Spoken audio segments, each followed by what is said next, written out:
नमस्कार प्यारे विद्यार्थियों। कछवाहा राजवंश हम पढ़ रहे थे और उसमें पिछली क्लास में हमने सवाई जय सिंह के बारे में हम डिटेल से पढ़ाई की।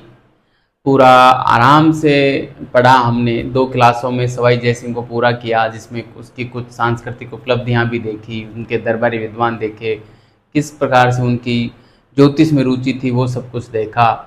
और वेधशालाओं का निर्माण से लेकर यज्ञ करवाना हो, साहित्य लेखन हो या विद्वानों को संरक्षण देना हो, ये सारी चीज़ें हमने सवाई जय सिंह से संबंधित देख ली थी। अब हम आज की क्लास में सवाई जय सिंह के उत्तराधिकारियों को हम पढ़ेंगे विद्यार्थियों, ठीक है। तो हम हेडिंग डाल देते हैं, सवाई जय सिंह के उत्तराधिकारी ईश्वरी सिंह व माधो सिंह के मध्य संघर्ष होता है। वो हम पूरी कहानी आज के इस छोटे सेशन में 1 घंटे क्लास में ये हम पढ़ लेते हैं पूरा, ठीक है। तो आइए मैं हेडिंग डाल देता हूँ, सवाई जय सिंह के उत्तराधिकारी, ठीक है। तो विद्यार्थियों यहाँ से आप हेडिंग डाल दीजिए, सवाई जय सिंह, सवाई जय सिंह के उत्तराधिकारी, सवाई जय सिंह के उत्तराधिकारी, ठीक है। देखिए 1743 में सवाई जय सिंह की मृत्यु हुई और उसके बाद ये उत्तराधिकारी का मामला शुरू हुआ, जिसमें हुआ कुछ यूँ था कि सवाई जय सिंह का ज्येष्ठ पुत्र तो ईश्वरी सिंह था और सवाई जय सिंह ने जो 1708 में मेवाड़ के महाराणा अमर सिंह के साथ देवबारी समझौता जो किया था, मारवाड़ के अजीत सिंह भी उसमें शामिल थे।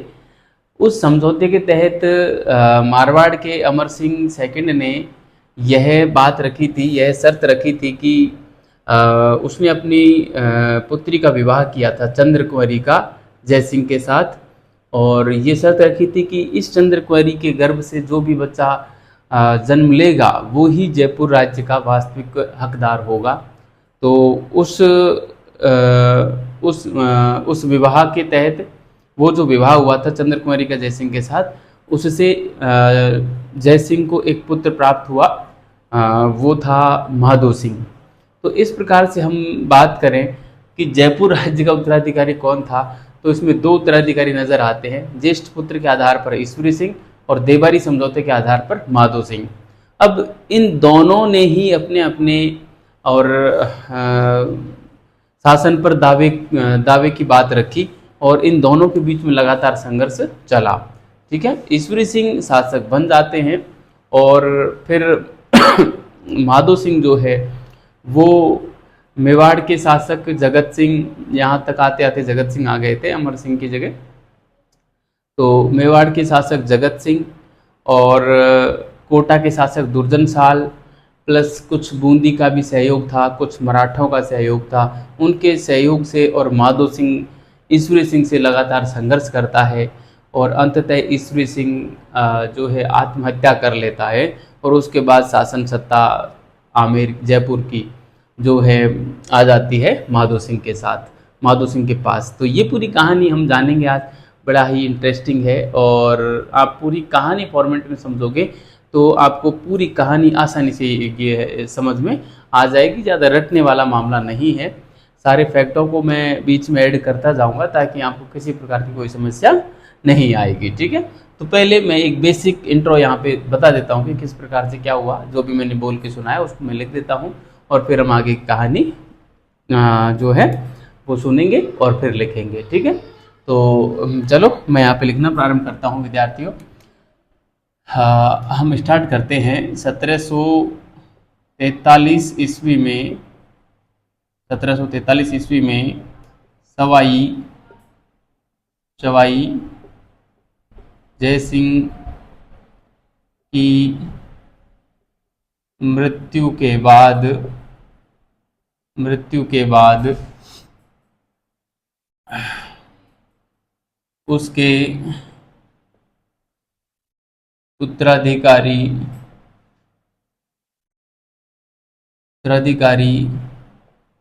के रूप में ईश्वरी सिंह व माधो सिंह ईश्वरी सिंह व माधो सिंह के मध्य संघर्ष चलता है, के मध्य संघर्ष चलता है। ठीक है, इसमें माधो सिंह का साथ देंगे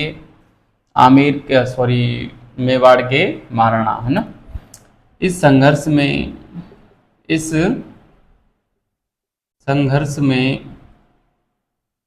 माधो सिंह का साथ, इस संघर्ष में माधो सिंह का साथ, इस संघर्ष में माधो सिंह का साथ मेवाड़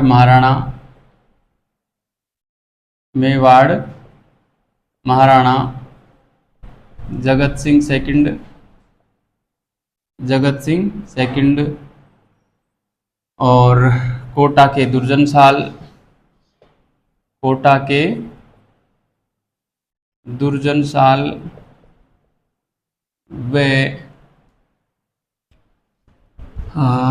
कोटा के दुर्जनशाल व कॉमा लगाते हैं यहाँ पर भी, कोटा के दुर्जनशाल, बूंदी का शासक भी था, बूंदी शासक वे मराठे देते हैं। ठीक है, मराठे तो इस प्रकार से थे, जो जितना धन देगा, जो अधिक धन देगा उसका पक्ष लेते थे मराठे। मराठों को धन से मतलब था, मराठों का ना ही ईश्वरी सिंह से कोई मतलब था, ना ही माधो सिंह से कोई मतलब था। ये तो बस ऐसे थे कि बस जो अधिक पैसे देगा उसी के पक्ष में हो जाते थे, मराठों को पैसों से मतलब था। अब देखो आखिर इनके बीच में क्या टंटा क्या था, वो मैं बात थोड़ी सी लिख देता हूँ यहाँ पे, ताकि चीज़ें और जो है सिंपल हो जाए। ठीक है, ईश्वरी सिंह जयसिंह का ज्येष्ठ पुत्र था, जयसिंह का ज्येष्ठ पुत्र होने के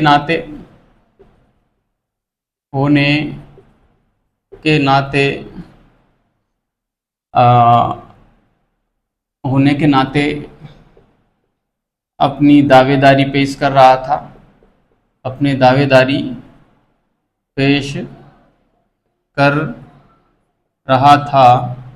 वहीं माधो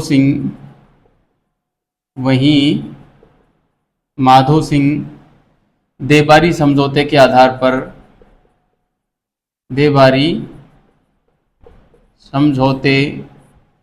माधो सिंह देबारी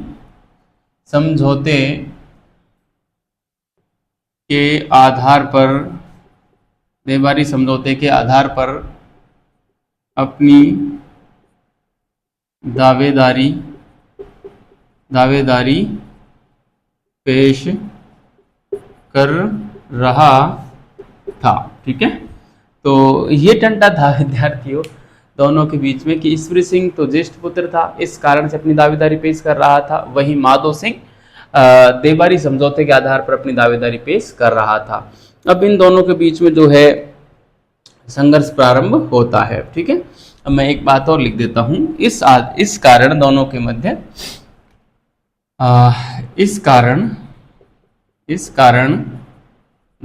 के मध्य दोनों के मध्य संघर्ष होता है। ठीक है, जिसका सर्वाधिक फायदा मराठों को मिलता है, ये भी बात है, जिसका सर्वाधिक फायदा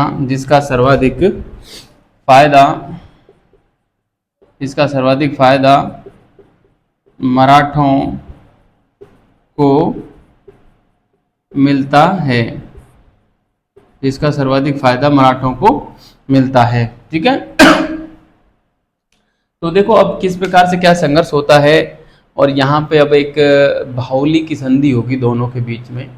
है ना, भावली की संधि होगी। दरअसल ईश्वरी सिंह जब शासक बन जाता है तो माधो सिंह के सहयोगी के रूप में मेवाड़ का महाराणा जगत सिंह आता है, साथ में कोटा का दुर्जन साल और बूंदी शासक भी आते हैं, और ये मिलकर और ईश्वरी सिंह पर आक्रमण करते हैं। लेकिन ईश्वरी सिंह जो है युद्ध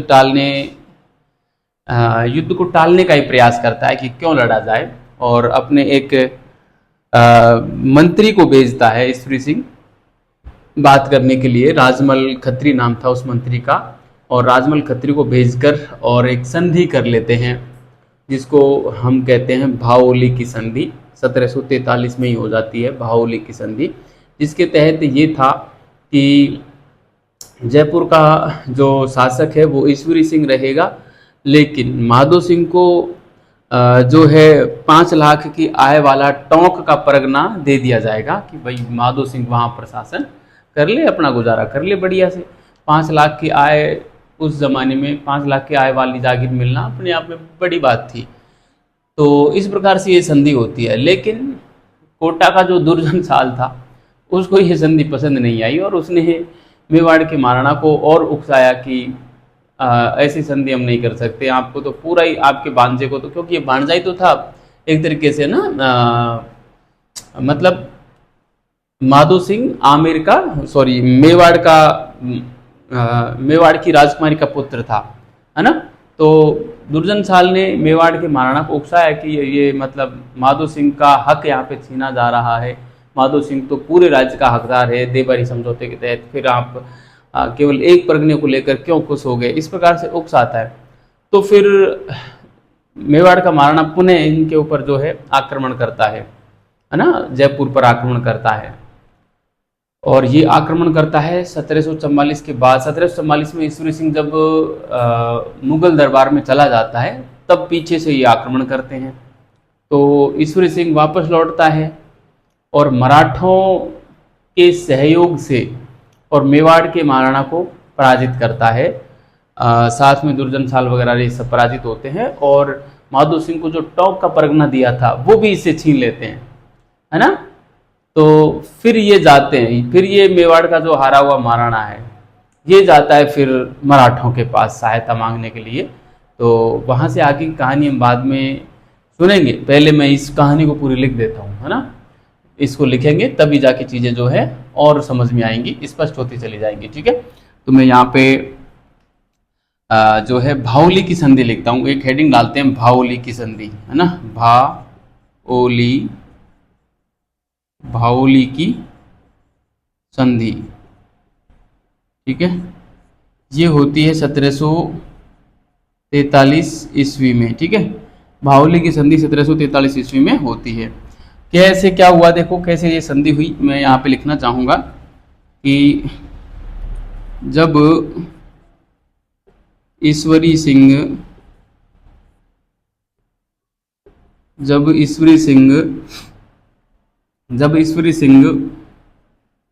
जयपुर का शासक बनता है, जयपुर की गद्दी पर बैठता है, जयपुर की गद्दी पर बैठता है, जयपुर की गद्दी पर बैठता है, तो माधो सिंह का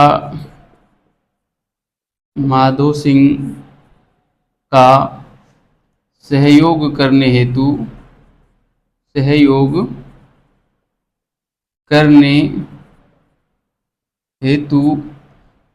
सॉरी, माधो सिंह का सहयोग करने हेतु मेवाड़ महाराणा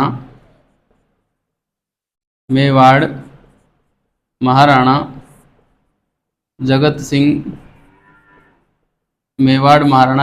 सेकंड है ये ना, जगत सिंह सेकंड कोटा के दुर्जन साल के साथ, कोटा के शासक दुर्जन साल के साथ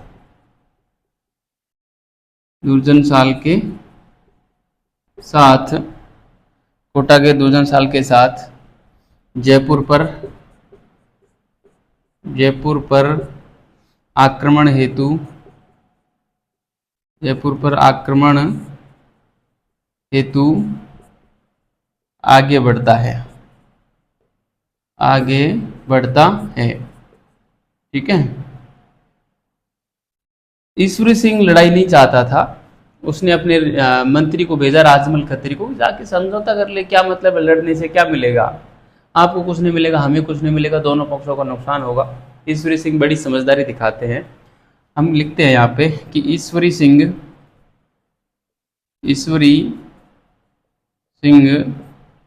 लड़ना नहीं चाहते थे, लड़ना नहीं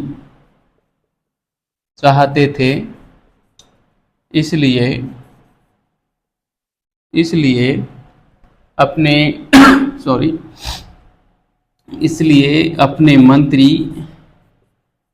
इसलिए अपने मंत्री राजमल खत्री को इन्होंने भेजा, है ना। इसलिए अपने मंत्री राजमल खत्री, है ना, इसलिए अपने मंत्री राजमल खत्री को भेजकर मेवाड़ महाराणा से संधि कर ली, मेवाड़ महाराणा के साथ संधि कर ली। ठीक है। इस प्रकार से जो है मेवाड़ के महाराणा के साथ ये संधि कर लेते हैं। और मेवाड़ के महाराणा के साथ तो क्या ये साथ में थे माधो सिंह वगैरह, है ना। मतलब मेवाड़ के महाराणा के सहयोग से हम यहाँ पे लिखेंगे, है ना, साथ की जगह साथ में थोड़ा सा दिक्कत आएगी। मेवाड़ महाराणा के सहयोग से संधि कर ली, ऐसे कर लेते हैं इसको। ठीक है, क्योंकि मेवाड़ का महाराणा तो केवल सहयोग ही तो करने आया है, तो मेवाड़ महाराणा के सहयोग से संधि कर ली। ठीक है, संधि कर ली।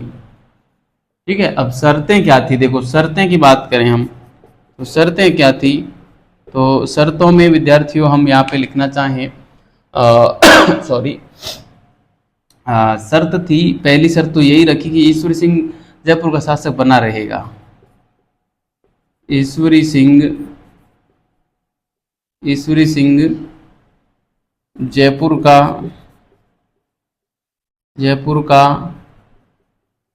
शासक बना रहेगा। ठीक है, एक शर्त तो ये थी। दूसरी शर्त ये रखी कि माधो सिंह को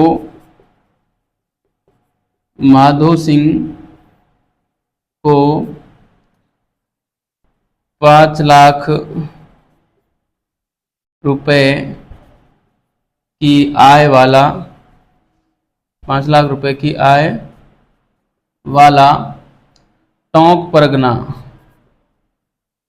5 लाख रुपए की आय वाला टोंक परगना प्रदान किया जाएगा।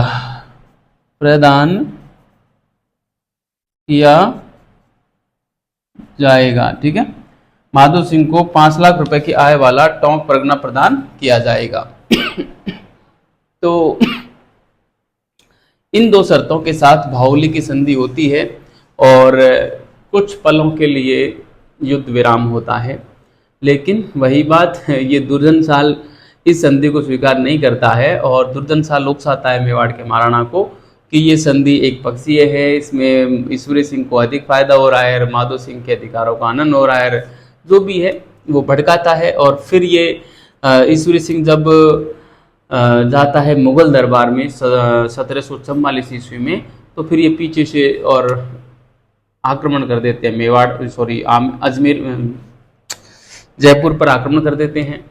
और जब जयपुर पर आक्रमण करते हैं तो फिर जब ईश्वरी सिंह को पता चलता है तो ईश्वरी सिंह लौट के आता है और साथ में मराठों को लाता है और मराठों के सहयोग से इनको पराजित कर देता है। ठीक है, पराजित भी करता है, साथ में माधो सिंह को ये जो टोंक का परगना दिया गया था 5 लाख रुपए के आय वाला, ये भी छीन लेता है। तो इस प्रकार से जब इनका ये परगना भी छिन जाएगा तो फिर ये मराठों के साथ संधि करेंगे। मेवाड़ का महाराणा जो है अपने मंत्री खुम्हाण सिंह को भेजेगा और मल्हार होलकर के पास, और उससे संधि करेगा, है ना, समझौता करेगा। वो तो समझौता क्या करेंगे, उनको तो पैसे चाहिए थे, तो उनको 2 लाख रुपए में ये बात तय हो जाती है कि हम आपके साथ, मराठा जो मल्हार होलकर है वो ये कहता है महाराणा जगत सिंह के मंत्री खुम्हाण सिंह से कि आप हमें 2 लाख रुपए दीजिए, हम आपको एक सेना प्रोवाइड करवा देंगे। ठीक है, अब वो सेना लड़ती है, जीतती है, हारती है, हमें कोई मतलब नहीं है, सेना लड़ेगी, बस आपके साथ लड़ेगी, आपके पक्ष में लड़ेगी, हम इतनी बात कहते हैं। तो 2 लाख रुपए में वो बात तय हो जाती है। और मल्हार होलकर खांडे राव होलकर के नेतृत्व में, जो कि उसका पुत्र मल्हार होलकर का पुत्र था, के नेतृत्व में एक सेना भेज देता है। अब वो सेना और माधो सिंह की सेना, ये और मेवाड़ के महाराणा की सेना, ये एक साथ मिलकर और ईश्वरी सिंह के ऊपर आक्रमण करते हैं। और राजमहल जो टोंक में पड़ता है, वहाँ राजमहल का युद्ध होता है 1748 में।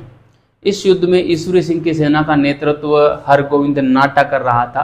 हरगोविंद नाटा बड़ा ही योग्य व्यक्ति था और उसने मराठों और माधो सिंह की सेना और मेवाड़ के महाराणा की सेना, ये जो संयुक्त सेना लड़ रही थी, इसको पराजित कर दिया राजमहल के युद्ध में।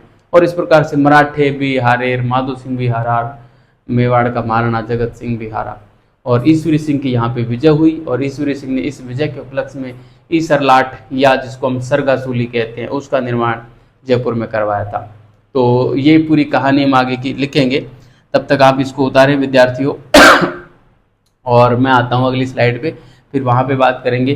देखो, आप बढ़िया तरीके से आप ये नोट्स बनाएं, क्योंकि ये नोट्स आपके अमूल्य धरोहर होंगे विद्यार्थियों। इतिहास विषय की कोई सी भी एग्जाम हो, ये नोट्स पर्याप्त रहेंगे, चाहे आप नेट का एग्जाम दें या प्रोफेसर का दें, या आप जो है स्कूल व्याख्याता का, टीजीटी, पीजीटी, एनवीएस, केवीएस, किसी भी प्रकार का एग्जाम दें।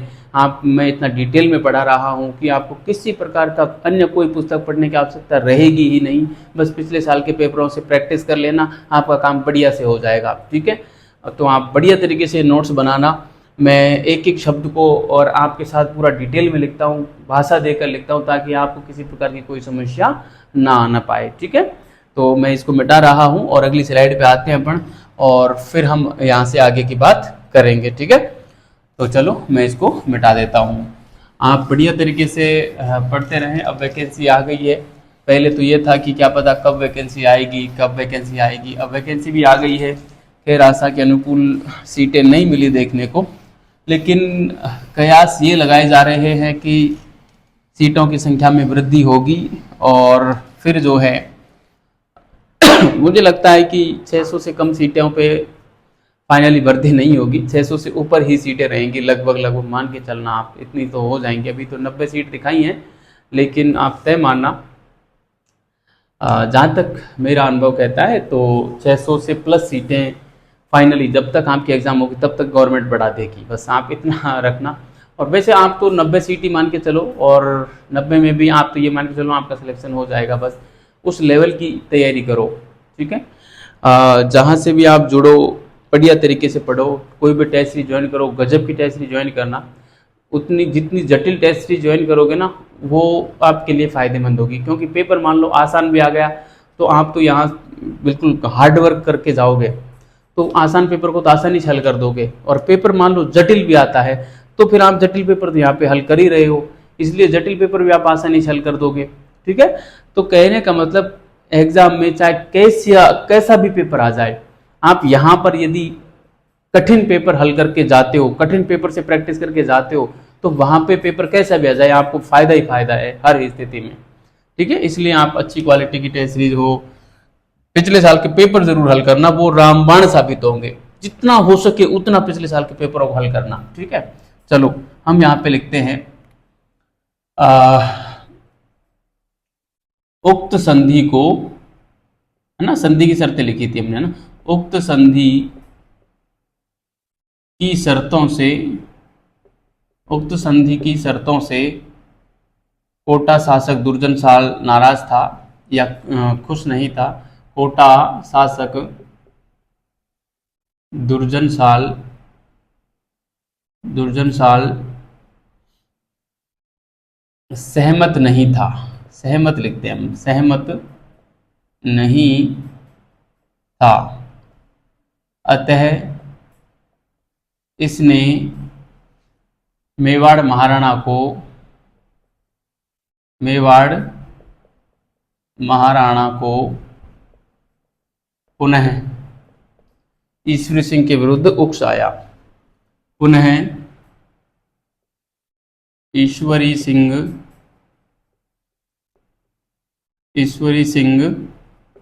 के विरुद्ध उकसाया। ठीक है, ईश्वरी सिंह के विरुद्ध उकसाया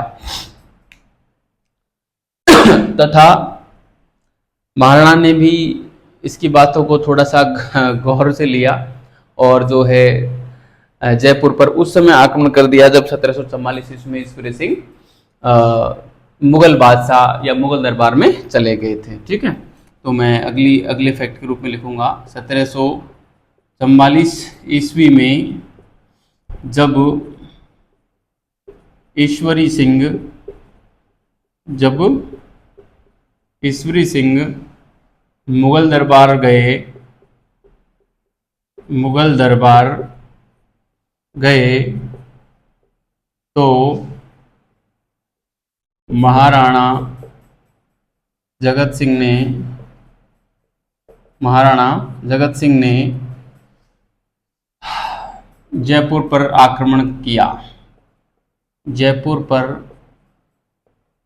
आक्रमण किया, ठीक है। सूचना मिलने पर ईश्वरी सिंह वापस आता है, सूचना मिलने पर ईश्वरी सिंह वापस आता है तथा मराठों के सहयोग से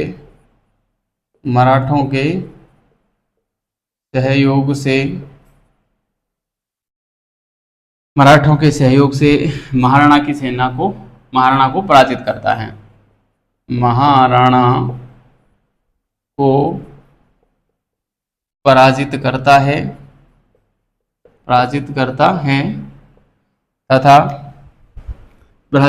है तथा माधो सिंह को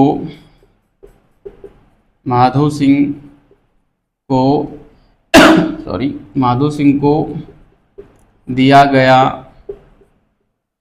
टोंक परगना वापस छीन लेता है।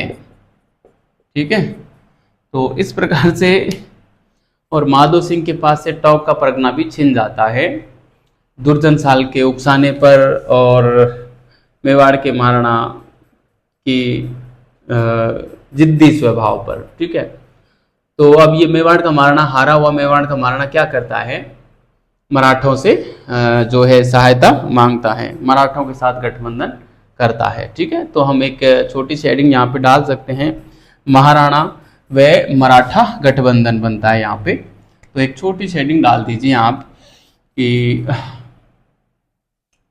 महाराणा व मराठों का गठबंधन। ठीक है, का गठबंधन। तो विद्यार्थियों ये गठबंधन होता है, मैंने कहानी बोल के सुना दी है, बार बार मैं नहीं बोलूँगा वरना फिर ऐसे क्लास रिपीट होती जाएगी। मैं सीधा लिख देता हूँ यहाँ पे, हारा हुआ महाराणा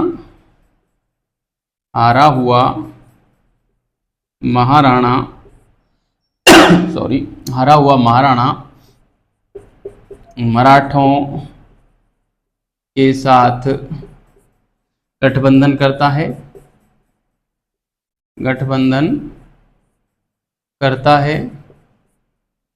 मराठों के साथ गठबंधन करता है तथा अपने मंत्री अपने मंत्री खुम्मान सिंह को अपने मंत्री खुम्मान सिंह को मराठा सरदार मल्हार राव होलकर के पास भेजता है। मराठा सरदार मल्हार राव होलकर के पास भेजता है। मल्हार राव होलकर के पास भेजता है। ठीक है, मल्हार राव होलकर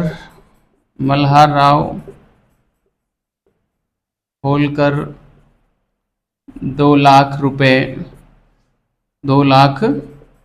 रुपए की एवज में महाराणा की सहायता हेतु महाराणा के साथ में माधो सिंह भी है ना। आपको कोई ऐसा हो कि महाराणा अकेला ही लड़ रहा है, महाराणा ने तो गठबंधन किया था, नेतृत्व तो संभाल रहा था, बाकी महाराणा लड़ किसके लिए रहा था, माधो सिंह के लिए लड़ रहा था, सीधी सी बात है ना। तो महाराणा की सहायता हेतु अपने पुत्र खांडेराव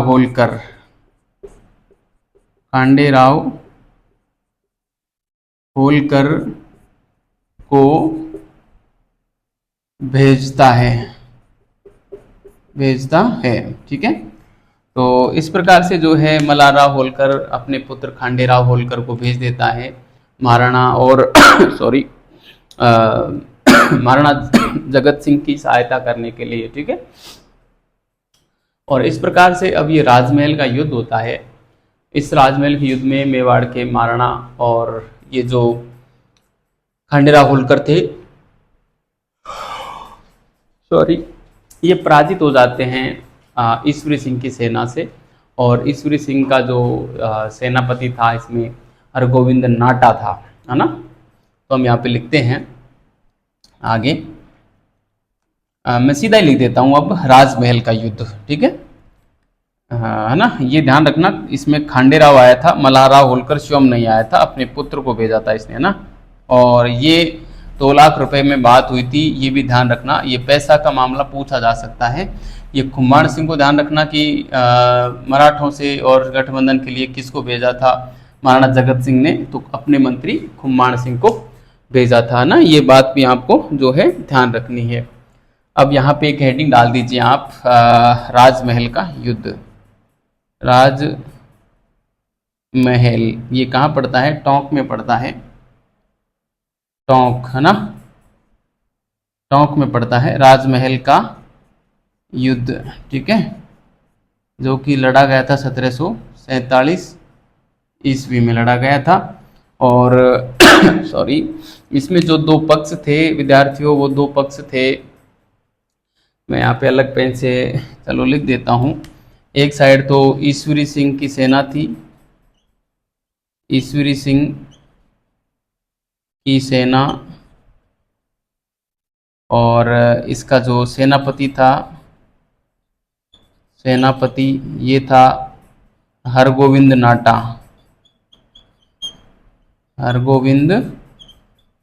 नाटा था। दूसरी साइड जो मामला था वो था मेवाड़ महाराणा जगत सिंह, मेवाड़ महाराणा जगत सिंह, है ना, सेकंड, और एक खांडेराव होलकर। ठीक है, खांडेराव होलकर था। ठीक है, जिसमें ये लोग पराजित हुए, ये जीत गए थे, ना, इनकी विजयी हुए।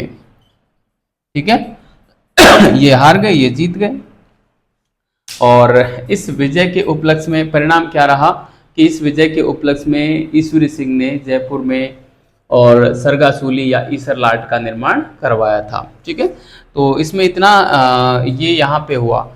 इसके बाद मेवाड़ का जो महाराणा है वो क्या करता है कि ये मराठा सरदार के जगह अब मराठा पेशवा को और एक चिट्ठी लिखता है, मराठा पेशवा को चिट्ठी लिखता है और वहाँ उससे सहायता मांगता है ना।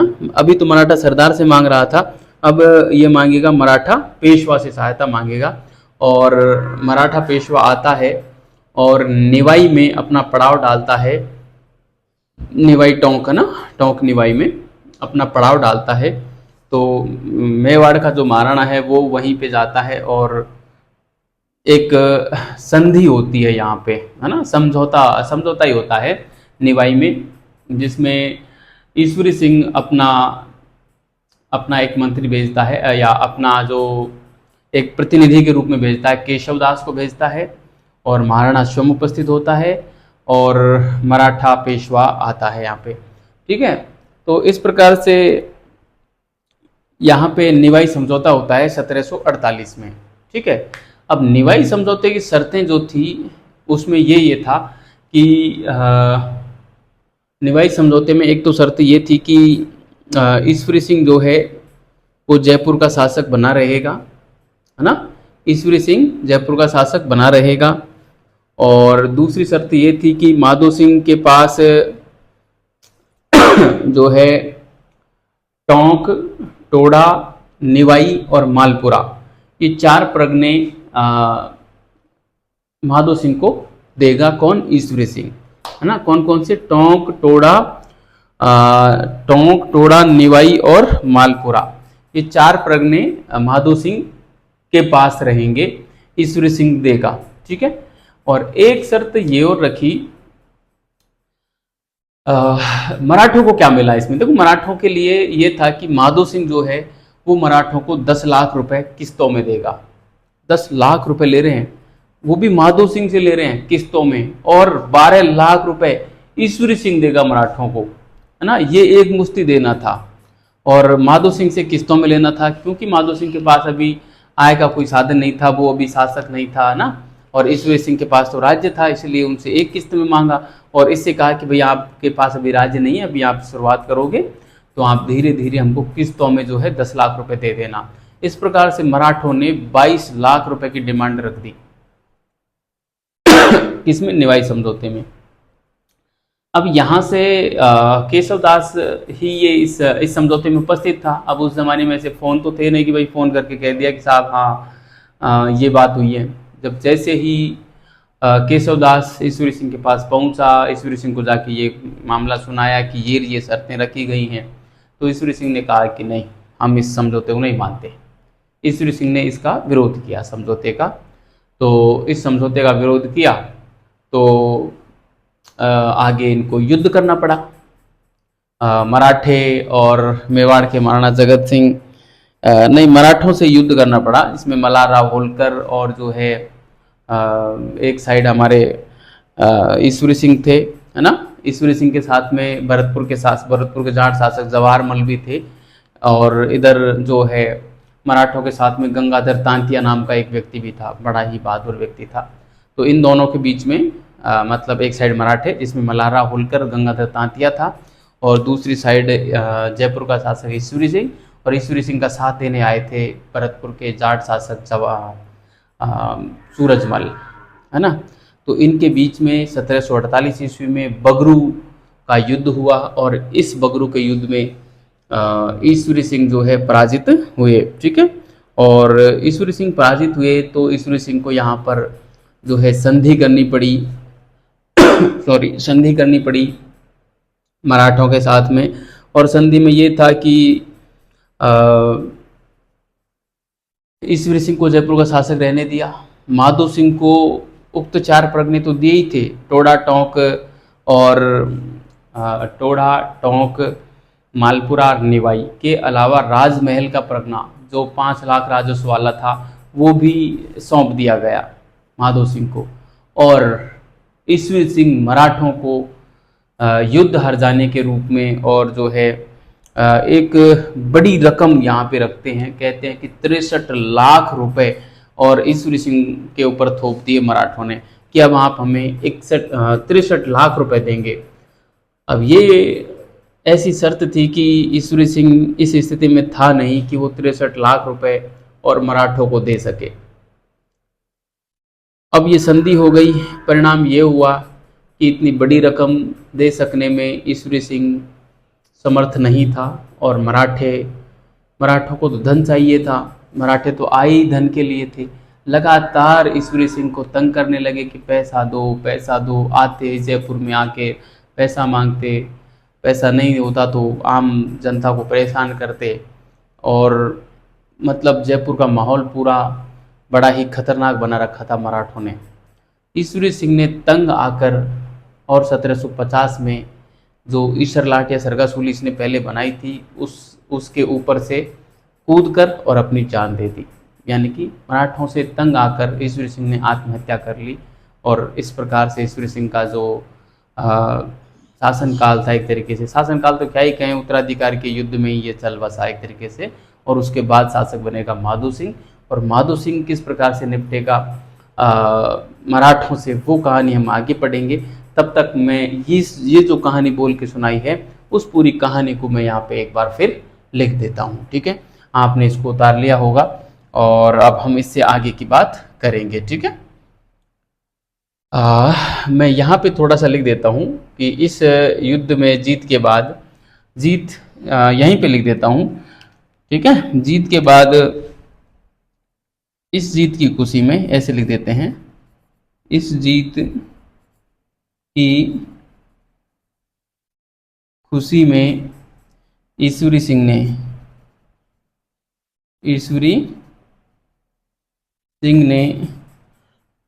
सॉरी जयपुर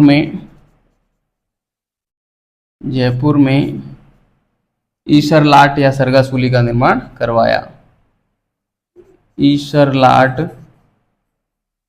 इसको सरगासूली भी कहते हैं, सरगासूली का निर्माण करवाया। ठीक है, और इसी की छत से कूदकर आत्महत्या करेगा, है ना।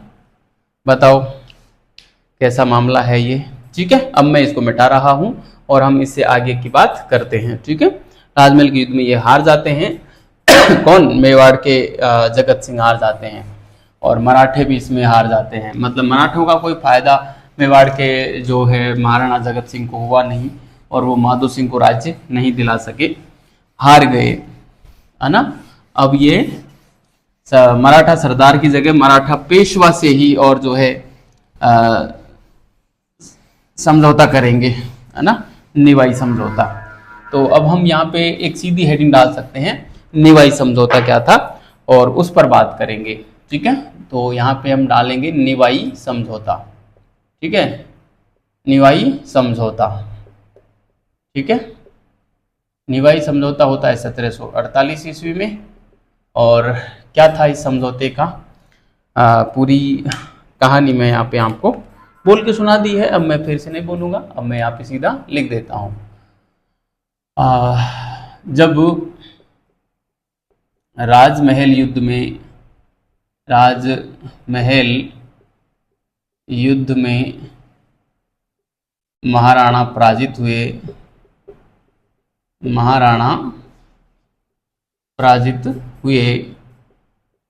तो उन्होंने मराठा पेशवा के साथ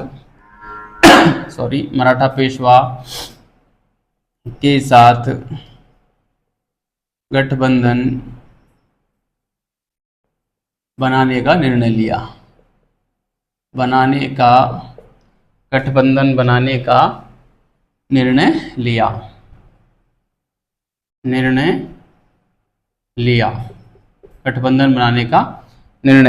ठीक है, जब गठबंधन बनाने का निर्णय लिया तथा एक पत्र मराठा पेशवा को भेजा। मराठा पेशवा को भेजा।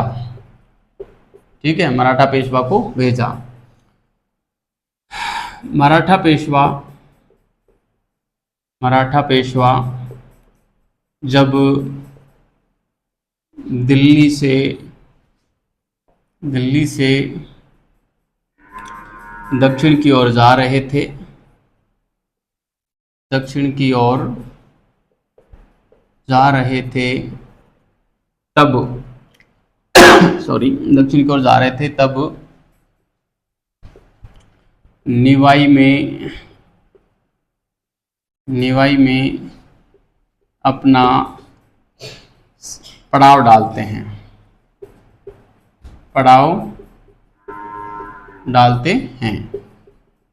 ठीक है, पड़ाव डालते हैं। यहां पर ही महाराणा आता है, यहीं पर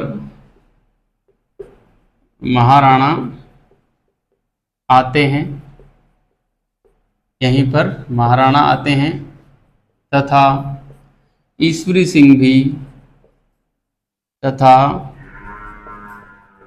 सिंह अपने प्रतिनिधि के रूप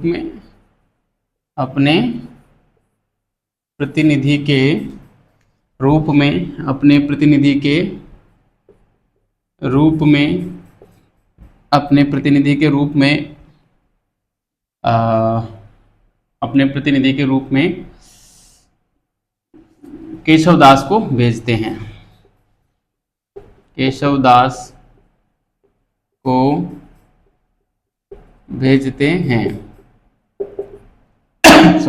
अपने प्रतिनिधि के रूप में केशवदास को भेजते हैं, ठीक है। और इस प्रकार से जो है एक निवाई समझौता होता है।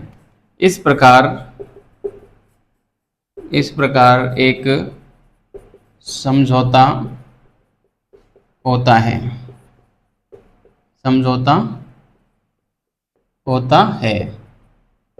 क्या होता है समझौते में, क्या शर्तें क्या रखी गई? देखो शर्तें क्या रखी गई। पहली शर्त तो यही थी कि ईश्वरी सिंह जयपुर का शासक बना रहेगा, है ना। ईश्वरी सिंह जयपुर का शासक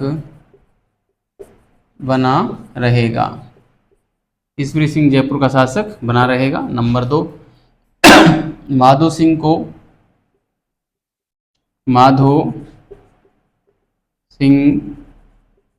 को टोड़ा, टोंक, निवाई व मालपुरा की जागीरें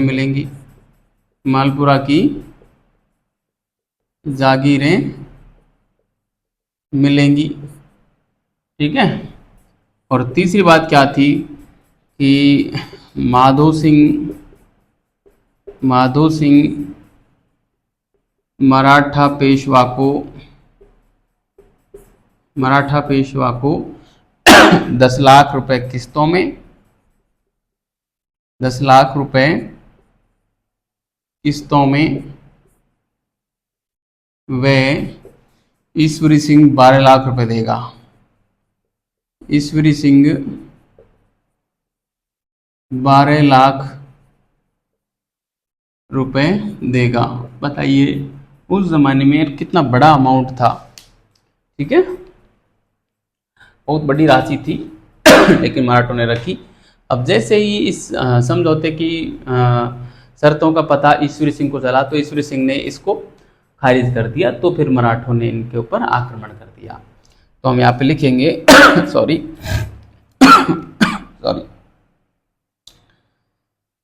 जैसे ही इन शर्तों का पता ईश्वरी सिंह को लगा,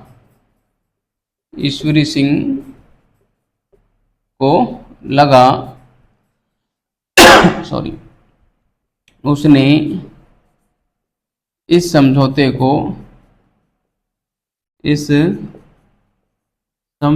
को मानने से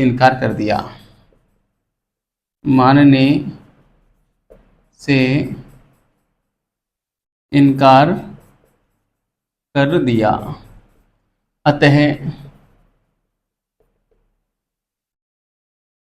अतः मराठों व ईश्वरी सिंह के मध्य युद्ध हुआ। ईश्वरी सिंह के मध्य युद्ध हुआ, ठीक है। इस युद्ध को बोलते हैं बगरू का युद्ध। बगरू का युद्ध, ठीक है, 1748 में होता है बगरू का युद्ध। और बगरू जयपुर में पड़ता है विद्यार्थियों, है ना, बगरू जयपुर में पड़ता है। आप लोगों को सभी को पता होगा, राजस्थान वाले को तो। होता इसमें एक तो ईश्वरी सिंह होता है ना, ईश्वरी सिंह, और एक इसके साथ में जो है हमारे सूरजमल जाट भरतपुर वाला होता है ना, सूरजमल जाट होता है, सूरजमल जाट, ये था। इनके साथ में मल्हारराव होलकर थे, मल्हारराव होलकर, और एक गंगाधर तांतिया भी थे, गंगाधर तांतिया, ठीक है। और सॉरी, इसमें जो है मराठे जीत जाते हैं, विजयी हुए, है ना, मराठे यहाँ पे जीत जाते हैं, ठीक है। मराठे यहाँ पे जीते तो फिर ईश्वरी सिंह को एक जबरदस्त संधि करनी पड़ी। और कहाँ तो ईश्वरी सिंह को जो है 4 परगने देने थे और 12 लाख रुपए देने थे। अब यहाँ पे एक तो ये युद्ध लड़ा, अब मराठों ने 4 परगने तो माधो सिंह को दिलवाए ही, साथ में राजमहल का जिसकी आय थी 5 लाख रुपए वार्षिक राजस्व उगाया जाता था वहाँ से, वो परगना भी माधो सिंह को दिलवा दिया। साथ में खुद के लिए 63 लाख रुपए की मांग की। कितनी बड़ी राशि थी, सोचिए, 12 लाख से सीधा 63 लाख थोप दिया, ठीक है। तो मैं इसको मिटा रहा हूँ विद्यार्थियों, और हम आते हैं अगली स्लाइड पे, और हम इस युद्ध के बाद की कहानी लिखते हैं, ठीक है। तो मैं इसको मिटा रहा हूँ, और बस आज की क्लास का अंतिम पड़ाव है हमारा। आज की क्लास हम पूरी कर देंगे अभी। माधो सिंह को हम अगली क्लास में पढ़ेंगे। फिर माधो सिंह का भी मराठों के साथ संघर्ष होगा। अभी तो मराठे माधो सिंह के साथ हैं, लेकिन माधो सिंह इनको जो है पैसे देगा नहीं, क्योंकि ये पैसे मराठे इतना अधिक पैसा इनके ऊपर थोप देंगे कि ये लगेगा ही नहीं किसी से। लगातार मराठों के साथ संघर्ष चलेगा, लंबा संघर्ष चलेगा। आखिरकार अंग्रेजों के साथ ये जयपुर के कछवाहा संधि कर लेंगे, तब जाके मराठों का खात्मा होगा, है ना। उससे पहले नहीं। देखो क्या क्या होता है। अब हम यहाँ पे लिखते हैं कि बगरू युद्ध में हार के बाद, बगरू युद्ध में हार के बाद ईश्वरी सिंह मराठों के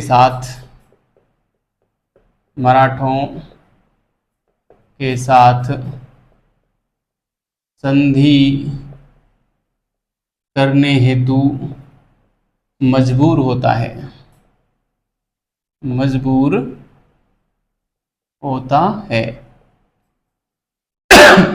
क्या संधि हुई? संधि जो हुई उसकी शर्तें क्या थी? देखो यहाँ पे शर्तों में वही है। पहला तो ईश्वरी सिंह तो शासक रहेगा ही रहेगा, ईश्वरी सिंह शासक रहेगा, ईश्वरी सिंह शासक रहेगा, है ना, जयपुर का, ठीक है। कहीं आप को पता ही नहीं चले कहाँ की बात चल रही है। दूसरा, माधो सिंह को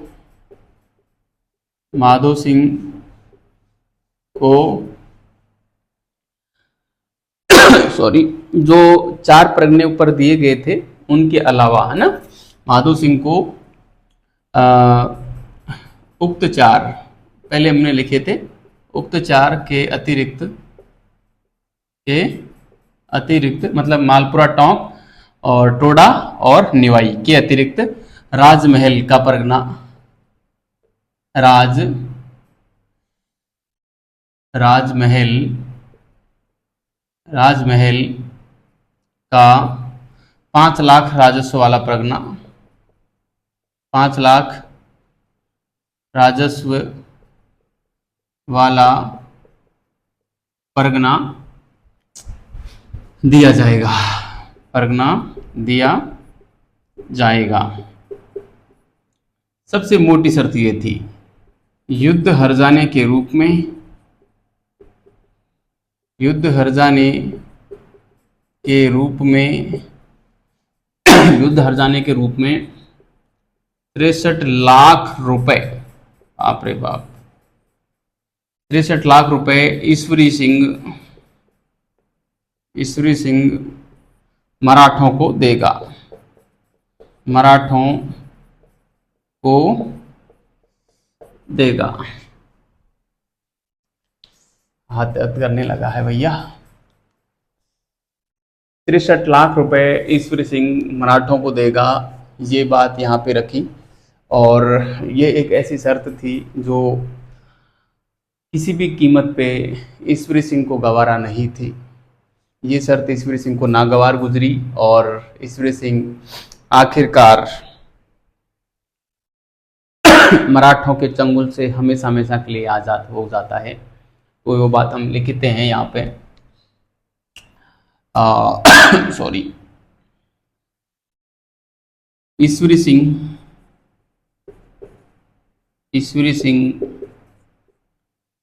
63 लाख रुपए की राशि, 63 लाख रुपए की राशि मराठों को चुका पाने में असमर्थ था।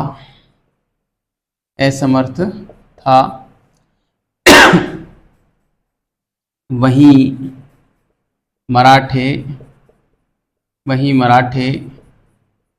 लगातार ईश्वरी सिंह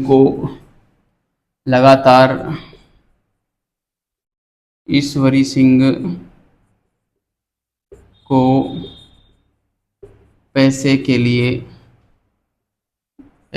लिए तंग करने लगा।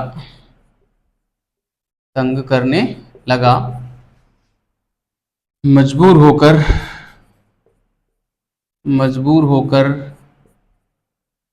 ईश्वरी सिंह ने ईसरलाट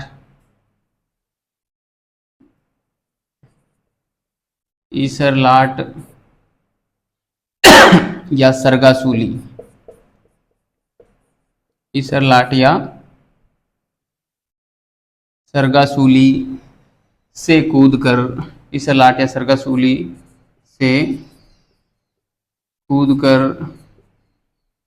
1750 ईस्वी में अपनी जीवन लीला समाप्त कर ली। अपनी जीवन लीला समाप्त कर ली।